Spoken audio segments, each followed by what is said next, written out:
Hey, Bobby Manning here. Welcome to the Garden Report, end of a homestand for the Celtics, and they escape a scary, ugly one with the Wizards, 133-129. Noa Dalzell by my side from Celtics bar. We're going to kick around a little bit of this game, but most of the new faces who we saw on the sideline, Noah, but didn't play in this one. Xavier Tillman out with some knee soreness. Jaden Springer out with an ankle soreness that it was probably going to clear up sooner rather than later as they both prepare to join this team. But fully loaded Celtics otherwise, lapsing in the first half, giving up 71 points, going down at halftime, 36 points in transition in the game, and nearly squandering a 14-point lead late. Wizards pulled within 4 points before the Celtics were able to get Kristaps Porzingis an elbow jumper. A common theme in this one is they pretty much took advantage of a Wizards team that didn't have a center after some of their deadline moves. But nonetheless, a 9-win team it almost shocked the Celtics, and a pretty lackluster effort from Boston. Yeah, it was a tough first half in particular. I think they had 26 transition points, and so many of them felt just completely avoidable. Like you just saw someone jog back on defense while the Wizards sprinted back. But they came out with a really intense third quarter, and even the first few minutes, they weren't able to break into the 7-point deficit. I think Drew Holiday had like 3 or 4 offensive rebounds, and you could just tell defensively they just came out with a much more connectivity, much more intensity. Fourth quarter kind of slipped a bit. It was very reminiscent of the Hawks game in the sense of like you have this comfortable double-digit lead with a few minutes to go, and then maybe they felt a little too comfortable. But at the end of the day, what are they, 40-12? I think you take them how you can get them. And hopefully they come back out of the All-Star break a little bit more reminiscent of the team that we were watching, a month ago. Yeah, that ended the third quarter stretch so key, 24-9. Vaulted them in the lead, gave them that cushion at the end of the game to take their foot off the gas a little bit. And it was bench guys out there in that situation. Peyton Pritchard, I thought sensational in this one. Half-court shot 10 in the first quarter when the Celtics were a little lifeless. Hit one at the end of the third that just missed the buzzer. And it went straight in this time. But he, I think, finished this one 4-7. Strong scoring throughout, rebounding.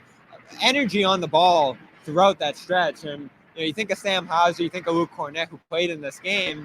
Guys who don't blow it up on the stat sheet usually, but this strong Pritchard performance reminded a little bit how much these guys are doing their job, how consistent they've been this year, and how much they affect the starters, how much they complement the starters. I mean, their energy in this game, and they probably could have used a little bit more from even a guy like O'Shea Brissett in this circumstance where the starters are just kind of resting on their laurels, to energize the team, to wake them up, to make some plays, hustle plays, whatever it might be, to kind of wake up out of your lull in a game like this. I thought they were crucial in what they did, and you probably could have used a little bit more from them even.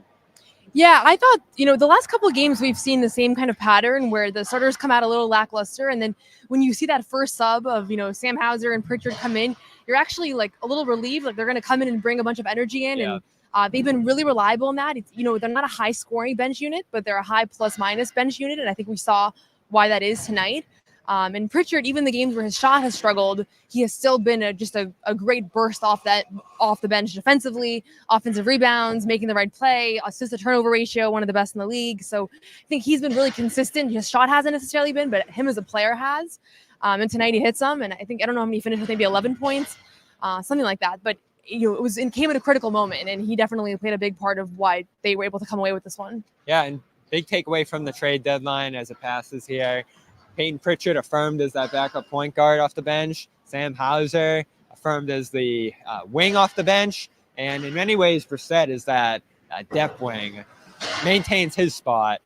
Luke Cornett gets some competition in Xavier Tillman, who arrives here at the deadline. Again, didn't play tonight, but here was Brad Stevens this morning talking about Tillman's impact. Well, I don't think, whatever happens with roles, we have one goal, right? And that goal is to ultimately win it and to be our best that we can possibly be as we continue to move forward. But we've always liked Xavier. He is obviously big and strong, moves his feet well laterally. So he's been able to guard a number of people at a number of different positions well. Above that, he plays the game for the right reasons, right? He competes, he passes, thinks the game well. All the stuff that we've been fortunate with the guys we have around our best players that they've brought to the table. He knows how to play.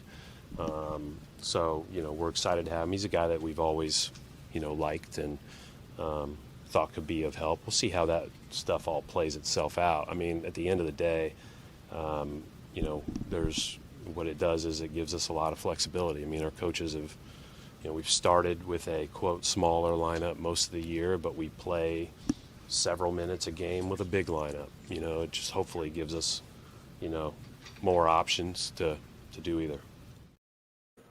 So Brad Stevens clearly made big man a priority at the deadline. And you on it. We did our pre-deadline show, and you thought it was going to be a big. Andre Drummond, a little bit of buzz around him. They clearly wanted to supplement the front court and what they had here. Injury insurance, matchups, I think a clear reason they went and got a Tillman here. And again, dealing with some knee soreness. I don't know if we're going to see him before the deadline. I think they'll probably just slow play that one and take it easy with him. And as Joe has said, it's going to take a little bit of an acclimation for him to get into the mix here, get used to the defensive system, the things they do on that end. But clearly another player in the mix here with Kornet that they have options to go to. And I think the trust is still there in Kornet, but maybe it's a bad matchup for Kornet in that series, and you need someone who can switch more. Maybe there's a Jokic on the other side who Kornet's not as good of an option against straight up. This just gives you another variety at the center spot that you maybe didn't have before, especially after you lost Grant Williams last year. Yeah, I'm really excited about this trade. I didn't have Tillman on my radar personally. I didn't think they were going to get him, but he's someone, Brad Stevens mentioned, shooting is not the problem on this team. Scoring is not the problem. You want to have that versatility. There was concern about, if Porzingis or Horford, if one of them goes down, do you have that third guy that you can trust on a big? I think you have that now. I think he's been proven to be able to be effective against some of the best post players in the league. And that's really what you can ask for as far as a midseason trade deadline acquisition where you lost a guy that was really not in the rotation as much as he was a great locker room presence from what we hear. Yeah. And I think the pieces you've seen off the bench are good. I think there's trust in them. I think there's still even trust in Kornet. It's a matter of having another option here to me. And he's going to have to break through. He's going to have to prove himself, Tillman that is, to break into what they're already doing here. Because Stevens' other big point this morning was they didn't want to disrupt what the bench was doing. They didn't want to pile all those guys into one high-cost player like an Olynyk. There's financial reasons for that too.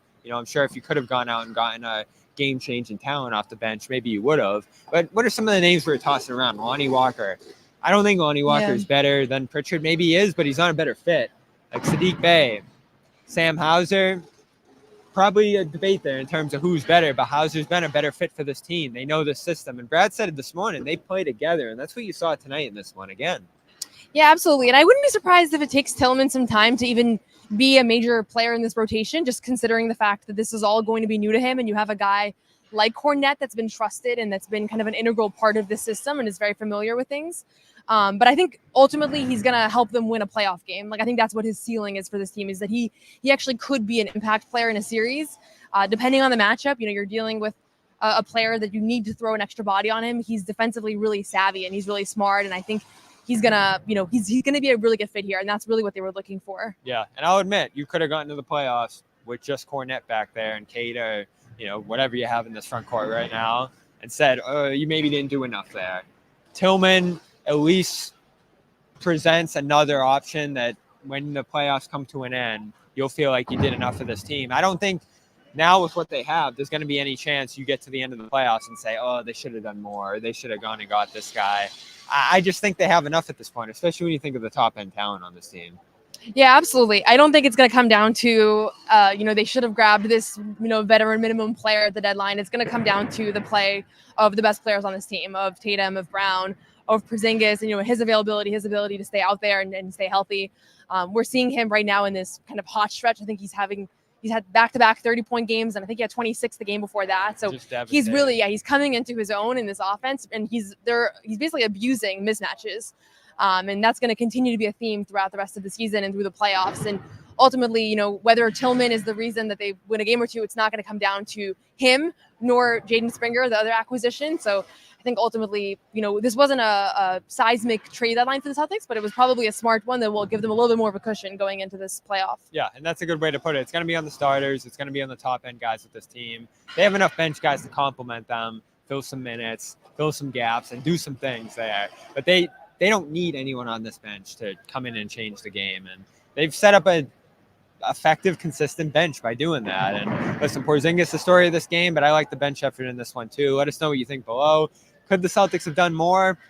Continue to debate that going forward, but the deadline has passed. This is the team. They're on to Miami. Long homestand over. 2 o'clock Sunday. We'll have coverage down there. Mercifully, I'm making the trip.